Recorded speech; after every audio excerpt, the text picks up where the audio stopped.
I'm a special needs teacher at Billingbrook School in Northamptonshire. I'm currently working with sixth form, but I previously worked in Key Stage 4 and Key Stage 3, and I work exclusively in special educational needs. I was diagnosed only just over 3 years ago, so when I was 41. So I didn't know about it as a child, so it was all very, very new to me. I actually didn't realise why I wasn't coping with my life, and that was why I never got to the point where I could sort of stick at anything or anybody would want to keep me anywhere, because I was too flighty, not consistent at all, very capable but not able to apply myself for any length of time. It was only after being diagnosed that I started to understand that and therefore learn to manage myself. My eldest daughter has Asperger's, and that was diagnosed when she was 8. They picked up that she also had ADHD, and I resisted it. But that was my first real exposure to ADHD. I didn't believe in the condition particularly. Not that I didn't believe in it, but I didn't believe that Vicky had it. I didn't really know that girls got it. I didn't think that it was part of Vicky's issues at all. So I resisted that, and I was proved wrong. The day she started taking medication was her life changed. Sorry, I'm a bit emotional about that because it's very difficult, but that's the way it is. I mean, I feel like I let her down by not acknowledging it sooner, because then her life changed, and she's now 25 and doing very well. So yeah, it's come right.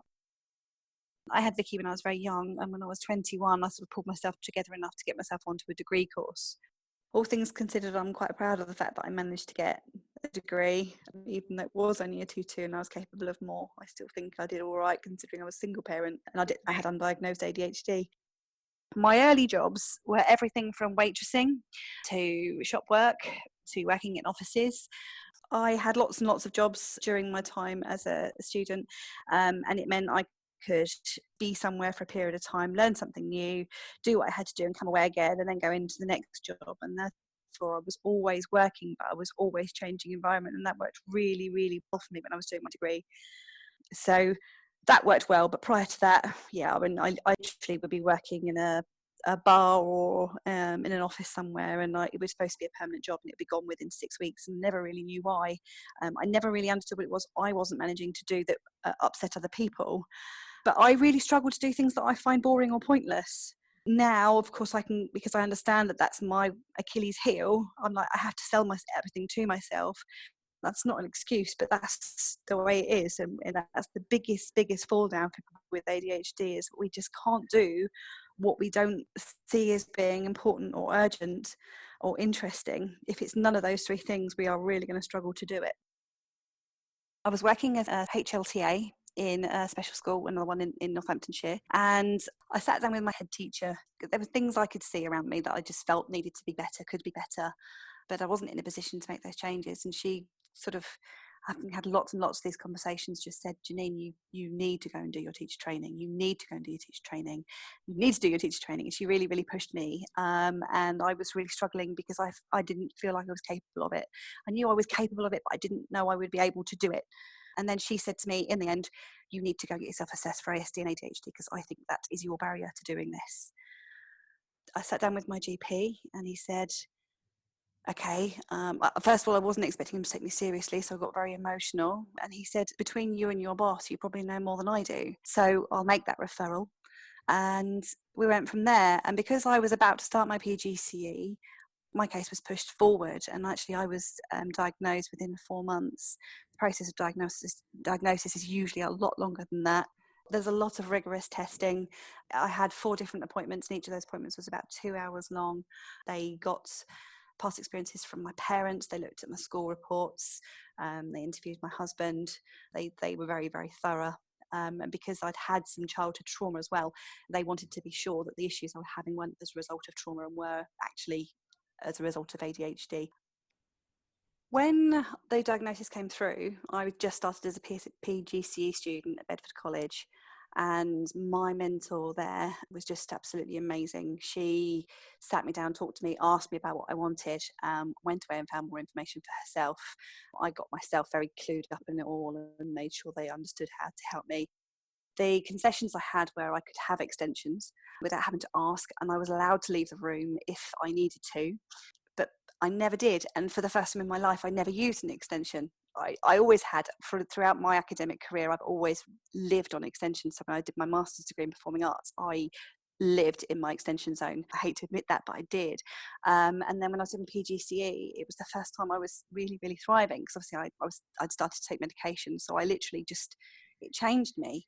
And I had these accommodations, this acceptance and this growing understanding of myself, but they were incredibly supportive at Bedford College.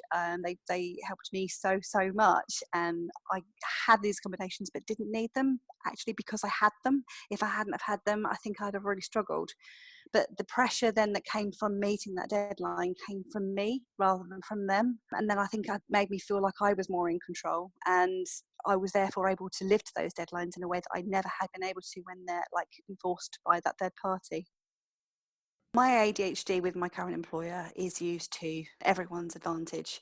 My class, I have a high proportion of ADHD students, yet I have very good behavioural standards, really, because just by being me, a lot of their needs get met. And that's sort of like an invisible thing that I can't even really understand what it is I'm doing. With regards to literacy, one of the insights that I've been able to give is that even at the age of 44, I still don't write. The stages of writing I still don't do together. So I don't think about my handwriting, my grammar, my punctuation and my content all at the same time. I have to do an exercise first where I get my ideas out of my head, and then I have to draft that, and then I have to correct that, and I have to apply the tools after that point. And a lot of students can't do that. And although we do try to encourage students to draft and then write up best, actually in practice and the way our society is, we actually want everything here and now.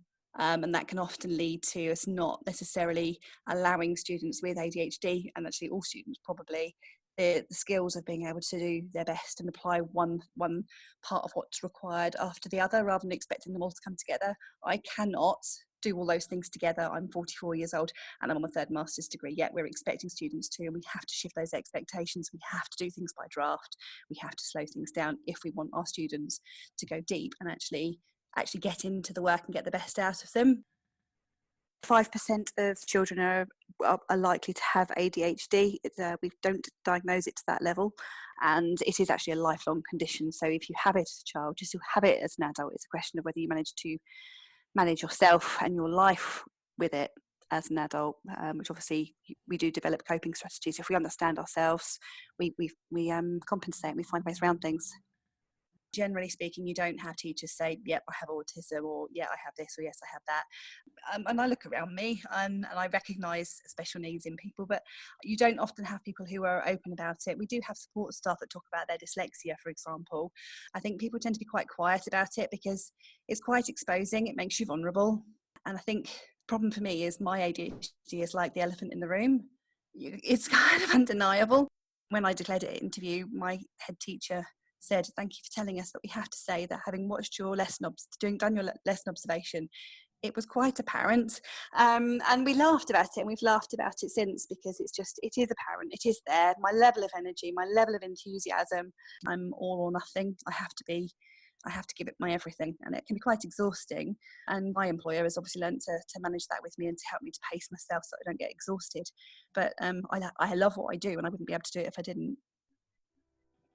Yeah, I want to train as an educational psychologist, and I want to specialise in ADHD, and I'm on that road, and that will happen. As I say, I already go out and deliver training on this. I've invested myself quite heavily in making sure that I understand it both subjectively and objectively.